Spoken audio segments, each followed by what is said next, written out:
Hello, and welcome to the Guilbault Girls Show, where you will have the opportunity to hear from mothers, fathers, siblings, and individuals themselves about their journey of living with a disability. I know, it's called Guilbault Girls, but we have a bonus for you as we get the Guilbault boys to interview some of the dads and siblings and get their perspectives too. We'll also have special guests from time to time to share the many resources that are available to those living with a disability and their families.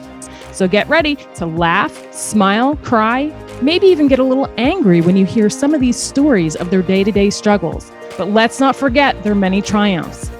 As they say, it takes a village. And if it weren't for our village, we wouldn't be where we are today. So join us. Welcome back to another episode of the Guilbault Girls. Today we have special guests Ashley and Colton Robinson. We actually met them back in 2019 at the first ever Runway of Dreams Gala fashion show, where they collaborated with Tommy Hilfiger for Tommy Adaptive, and they got to walk the runway. And we just kind of bonded from there because we spent a lot of time there. So Colton is 12 years old, and he lives at home with his mom and dad, Ashley and Mark, and his sister, Kadyn. He has two dogs, which are amazing. One's name is Sully, and the other is Denver. Colton started modeling when he was 3 years old.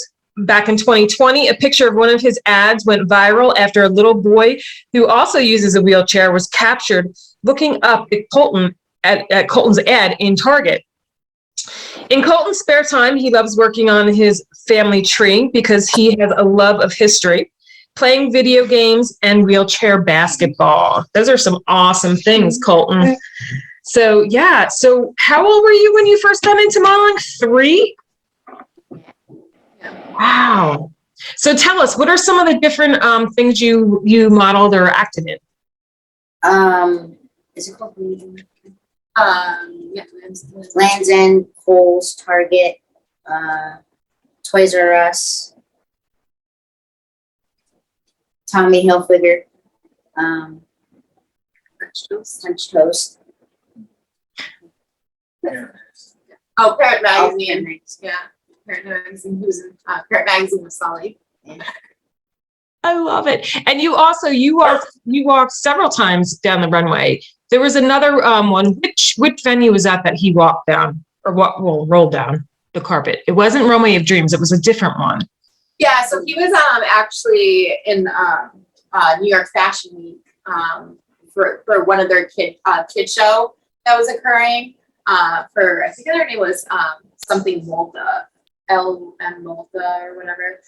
So it was he was one of the first child to use a wheelchair to be in New York Fashion Week, and that was back in 2016, I believe. So that was a really cool experience, and he was showcased in BuzzFeed and like all these other really cool popular websites. So that's so cool.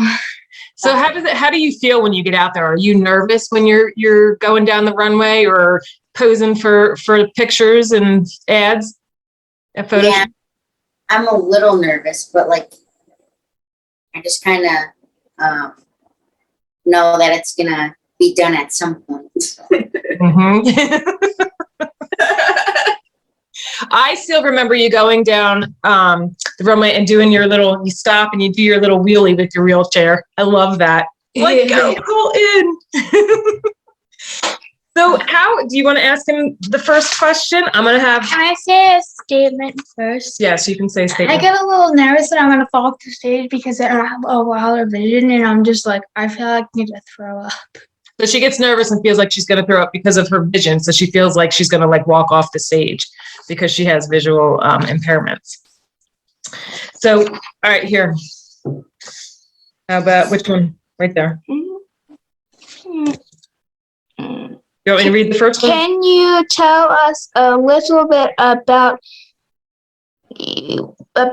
what you enjoy? Nope. Journey of living with a disability and how it affects you. Yep. So can you tell us a little bit about your journey of living with spina bifida and how it affects you? Like what areas do you need assistance with, or?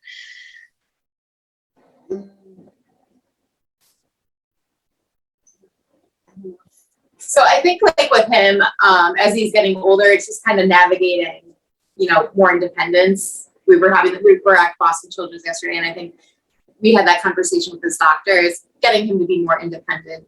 But besides that, like, he tries to do everything any other child can do, but, has to adapt and stuff like that. But that's the thing, right? How about getting dressed and stuff? Do you need assistance getting dressed? Like I have to help her. Yeah, I mean, I could put on my tops, but I need like a little help with my pants and stuff. And you wear AFOs too? Yeah. And do you wear the Billy footwear? I used to, but I think what happened to it? Yeah, he actually had a pair and he outgrew them. Oh, wow. So these new AFOs we have are ridiculously huge. Like they're wide, so it was actually extremely hard to find a pair of shoes to fit them. So that was like huge. Last one, I definitely probably go to Shriners for his next AFOs. But what kind of shoes do you find that help go over AFOs? Because I know that's one thing in a lot of the different support groups on Facebook. People are always asking what types of shoes do you wear to go over AFOs? And I know Billy's also has a new wide. They have an extra wide that they have now too.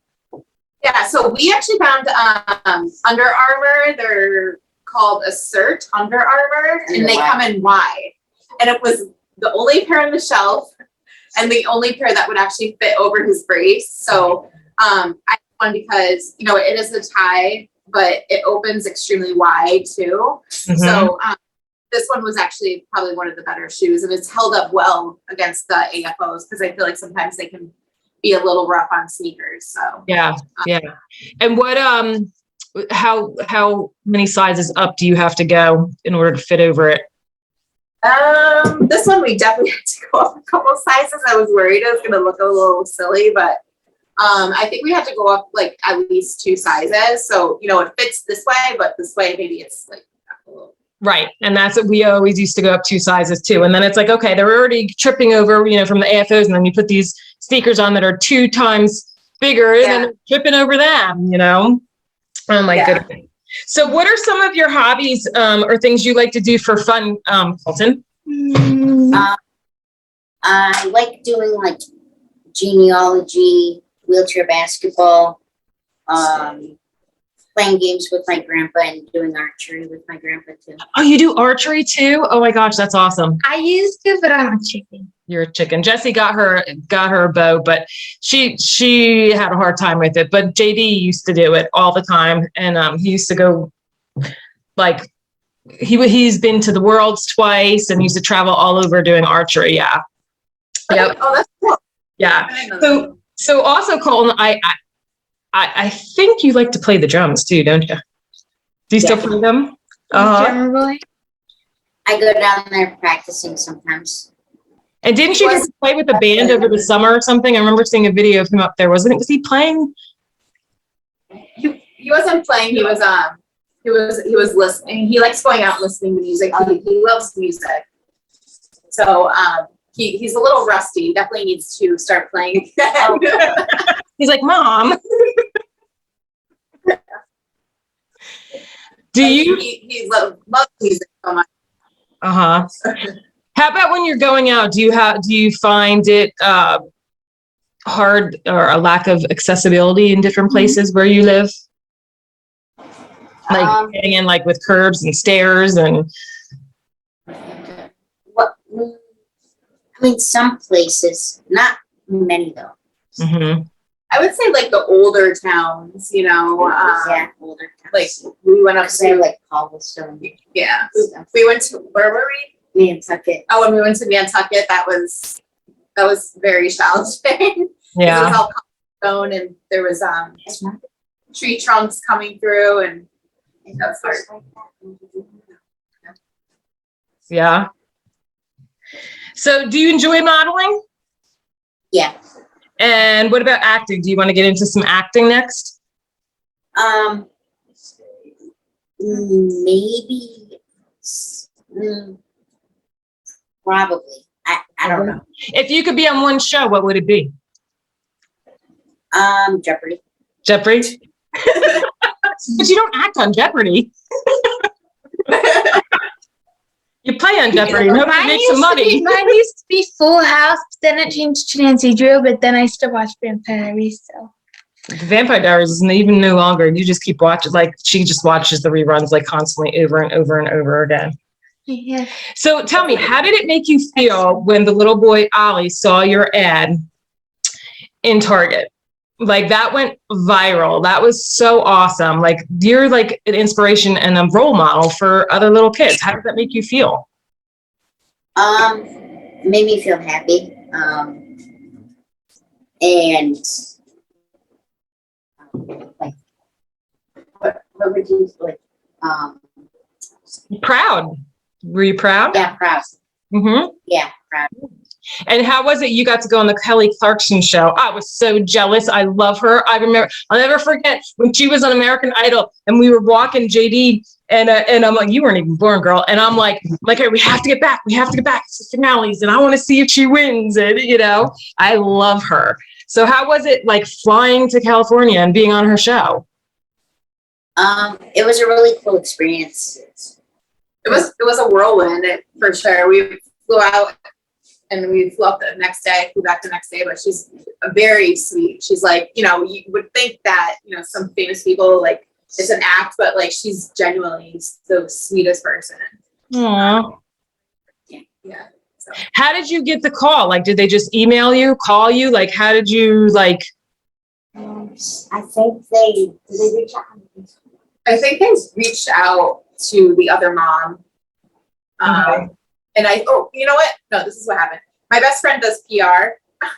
And I think he reached out to one of their producers. And I think he was the one who kind of set it up. It seems like so long ago, Chris. So he does PR, so he reached out and he kind of helped set it up a little bit. And we had to do like a tape interview first before, and then they said, "Oh, we're gonna fly you out." And it literally all happened within a week. It was very fast. That's so awesome. How was your plane ride? Was that the first time you've ever been on a plane? I think I was on a plane when I was really young, and I didn't really right? Yeah, we used to go to California. My family had family out there, so he was young. I think it was this. He's been to Florida before too, but I think it's the one he remembers the most is flying out to California to LA. Were you nervous going on the plane? No, not really. I was excited. So tell us your experience about going on the flight with your wheelchair, because we're going to be flying to Florida soon and it'll be our first time and we'll have Faith's wheelchair. Plus I think I'm just going to bring her canes. I don't want to bring her walker because then that's just too many things I have to bring. So how's your experience flying with a wheelchair? Like, do you go and then you transfer to a seat and then they put your wheelchair underneath, or like how do they down below, or what do they do? Yeah, so they put me in a seat and then I think they did put below, right? Yeah, so we took Southwest. So with them, it's first on, last off, I believe. So we carried him. Well, I think the last time he was a little bit smaller, so we actually carried him on. But they do have the that you can transfer to the seat, and then it fits more down the middle of the aisle. So the biggest thing, I don't know if you've seen it, is on social media is like wheelchairs getting ruined. Yeah. So that's always kind of a fear because, you know, that's his life. You know? Exactly. So that's kind of always a fear, just like leaving the wheelchair there because, you know, are they gentle with it and stuff like that. But, you know, the flight airlines have always been super accommodating no matter which one we've always flown. So flying's fun. You'll love it. Great Faith. There's nothing to be nervous about. You're gonna look down and it's gonna be like so beautiful, all these beautiful colors. Like you fly over New York City and it's like early in the morning, you can see all the lights and stuff. That's really pretty. Mm-hmm. Tell us about your bow ties. I know that you used to make bow ties a while I back. think you said Botox. That's the Bow ties. Bow ties. I know there was a period where you were making bow ties too. Are you still doing them? And what made you decide to do them? Well, I mean, I think like, Well, actually, he was wearing a bow tie when we went on the Clarkson show, and she's like, "You should make bow ties." She's like, "You're so cute. I love your style." So he has like a collection to begin with. Yeah. Like, how many bow ties do you have?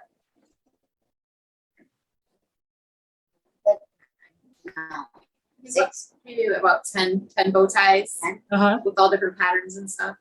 So my mom sews, so she made them a prototype, right? But then COVID happened, so I don't know if it's still gonna want to pursue that. Your bow tie company. I might. Yeah. What do you want to be when you grow up? I want to be a historian and work at the Smithsonian. That is awesome. Tell me about school. How is school? Is it very accessible? And do you ever feel left out because you're in the wheelchair? The school, it's one floor. So it's one floor. So it's like there's no elevators. It's easy to get around. But the high school has elevators and 2 floors. So, I mean, I think it's going to be really easy to That's good. get around. That's good. They actually put his elementary school. They actually put one of those was the automatic door press button thing. Okay. So, Yeah. So, yeah. So They they, all over campus. yeah. I remember that. Well, because it was the end of fifth grade for you. So what grade are you in now? On 7th. So okay, so you're in middle. Do you have an elementary, middle, and high school, or is it all? I have elementary, middle, and Okay. Are you nervous to go to high school? no. No. And you grew up where you are now, so like you have a lot of friends that you've grown up with, correct? Yeah. Yeah. So you have a good group of friends. Do you ever feel left out, or like if they're like going places that they don't invite you because it might not be accessible or anything? Do you ever feel left out? Like at school? Yeah, at school or outside of school. Probably. There was only once, like, we went to Bear Hole, and it's like what is it, like that? It's like an outdoor woods, in the woods. I mean, I wouldn't really care going there, but like, it's not really accessible, so couldn't go. Yeah, and we actually, I don't know if you saw the pictures this summer. He went hiking in this adaptive wheelchair for the first time. So I brought up that point. There was a field trip he wasn't able to go on because it was in the woods. It just clearly wasn't accessible for him. But this wheelchair, it was amazing. It was like you have to have a person in the front and a person in the back pushing you. But he was able to like go over rocks and like tree trunks and like all this like crazy stuff. It was a really cool experience that he was able to like do that. Yeah, I actually do remember seeing that. I remember when we were at this cabin, and I don't remember how old I was, but I was little. Talk a little louder. And I couldn't get over the tree trunks and the rocks. Rocky. So they had to like pick up my stroller and like move it over inch by inch as we were going through the woods. Yes. It wasn't the best. It wasn't adaptable, but we handled it. Yes, I do remember that. Thank God for Brother and his big strong arm. Yes, JD and Jesse had to like lift her over like stuff because we couldn't get through the path with the that was her adopted stroller back then. Yeah. Yep. So Colton, tell us, what frustrates you the most? Curbs. Curbs. And tell us about a time when you fell off the curb. I think I just kind of face planted onto the pavement. Yeah, it's hard. Okay, and words. What would be your most meaningful word to you, and why? Kind, because there's not enough kind people in the world. This is true. I love it. Well, thank you guys so much for being on the Guilbault Girls Show today. We cannot wait to see what's next for you, Colton. And we will keep in touch and keep following you. And thank you again so much. Awesome. So great. Okay, bye-bye, guys. Bye, guys. Thank you for joining us as we spread awareness through our personal stories and the many resources shared. You can help us by joining our village simply by sharing our show to the masses. If you would like to support the Guilbault Girls on another level, click on the link in the show notes to make a donation in any amount. Add your address and you'll receive a hand-stamped token with the word village on it in appreciation. Be sure to subscribe to our Guilbault Girls podcast and YouTube show, and don't forget to follow us on Facebook and Instagram at Guilbault Girls. Till next time.